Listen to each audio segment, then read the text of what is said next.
Good day, my dear brothers and sisters in Christ.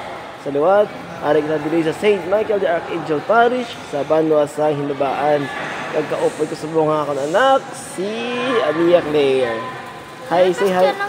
Yes, may question ka. Ano mo pamangkot, nak? Ano pa yung Holy Trinity pa? Holy Trinity. Ang Holy Trinity, amo na siya ang may isa ka Diyos sa tatlo ka persona. Amo na siya ang God the Father, God the Son, and God the Holy Spirit. Ilang Diyos ba yan? Actually, ang Diyos na is isa lang, no? Isa ang Diyos na may tatlo ka persona.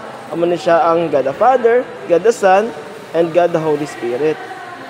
Pero kung ang God the Father, God man, ang God the Son, God man siya, ang God the Holy Spirit, God man siya, di may tatlo ka God? Kung pamisaro na to, do ka insakto, no? Pero hindi amo na siya. For example, sa mangga, hindi bala ang mangga may panit, may unod, may liso. No, di ba? Ang panit, hindi niya unod. Ang liso, hindi man na siya panit. No, lain-lain sila tatlo, pero pila ka mangga. May tatlo bala ka mangga? Hindi, di ba? Isa lang siya po ka mangga.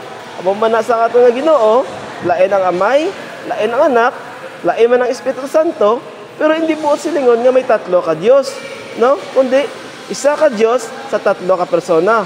Isa ka mangga nga may panit, may liso, kag may unod. Gets mo? Gets ka na, thank you. Okay, you're welcome, nak. Salamat.